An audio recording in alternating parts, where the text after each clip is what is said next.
Today, students, we are going to study a new topic in wave theory of light. This is superposition principle in light waves. Superposition principle we have already studied in the previous year when we were teaching you the waves and oscillations. That time we have said about superposition principle. Superposition principle is equally applicable in light waves as well as sound waves. Here we are dealing with light waves. Everybody knows that light is a form of electromagnetic waves. Electromagnetic waves are transverse waves. Transverse waves travel in the form of crest and troughs. But in the last year we have studied about longitudinal waves. Longitudinal waves travels from one place to another in the form of rarefactions and compressions, or compressions and rarefactions. So let us start superposition principle in light waves. When two or more waves, light waves travel the same medium in the same direction, when superposed on one another, a resultant wave is formed. A new wave is formed which has a resultant displacement y. Two waves, actually waves are most of the time represented in terms of their displacement at any instant of time. Yes. So here we have two waves or two or more waves. They are traveling in the same direction, the same medium. When superposed on one another, that means one is falling with the other, then a new wave, a resultant wave is produced.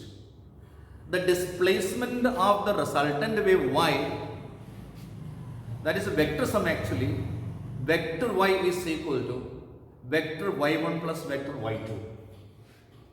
Several waves of displacement y1, y2, etc. when superposed, vector y is equal to vector y1 plus vector y2 plus vector y3.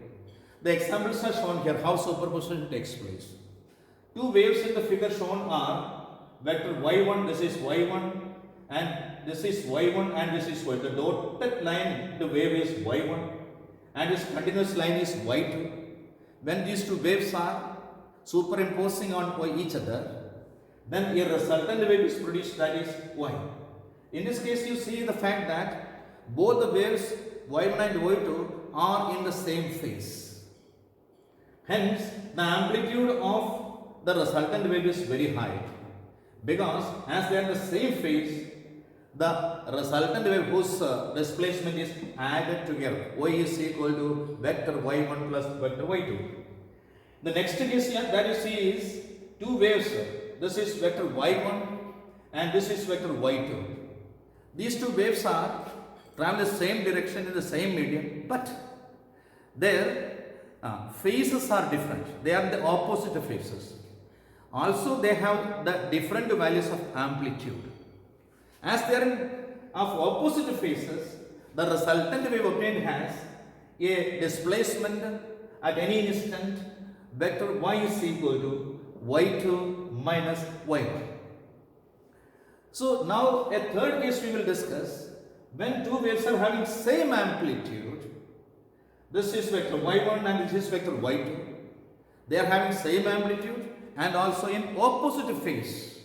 Opposite phase means one wave tries to lift the particle in the upward direction, while the second wave tries to lift the particle in the downward direction. So resultant wave in this case is equal to zero amplitude. That is why y is equal to 0. In this case y1 is equal to minus y2. In this case y1 is equal to minus y2. Therefore, the resultant wave y is equal to either y1 minus y2 or y2 minus y1, that is equal to 0. Now we are going to discuss the interference of light. Interference of light is a very special term in this topic.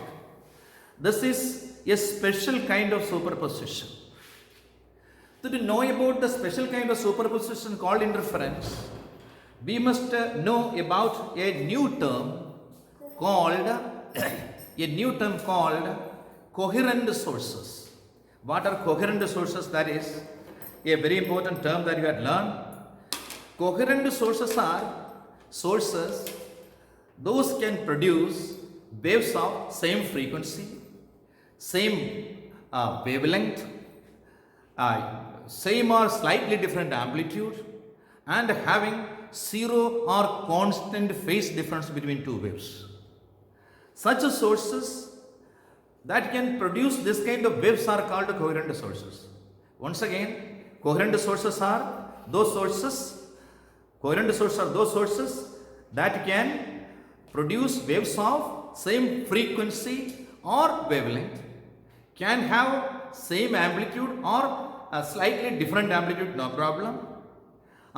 The very important thing is that there must be a difference between the phase difference. The phase difference between the two waves must be either zero or that must be always constant.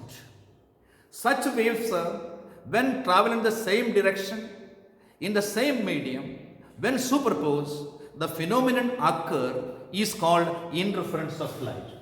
It is given here coherent sources. Two light sources are said to be coherent sources that when they can emit light waves of the same frequency or wavelength, having zero phase difference or constant phase difference. Now we are going to talk about interference of light.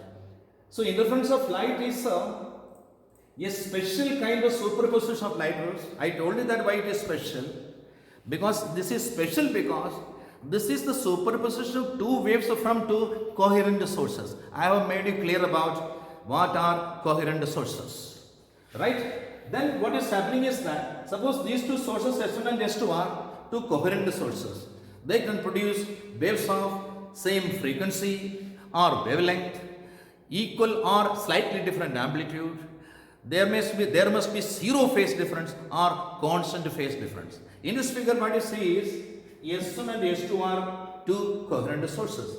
From these two coherent sources, light can reach at the point C or a general point P. C here marked is a point where the light wave from S1 and S2 reaches at the very same time, traveling the same distance. When two waves from the two coherent sources travel the same distance and reach at a point, then the distance traveled by the difference in distance traveled by these two waves is equal to 0. When the difference in distance traveled by wave is equal to 0, path difference is equal to 0. When path difference is equal to 0, phase difference is also equal to 0. Then we will say that at this particular point C, the two waves from S1 and S2 when reaches the point C, as the path difference is equal to 0, phase difference is also equal to 0. In this case, we will say that these two waves will interfere in phase. The two waves interfere in phase means crest of one waves fall with the crest of other, or trough of one wave fall with the trough of other. Crest and trough. Then the two waves will interfere in phase. Then that point will surely a bright point.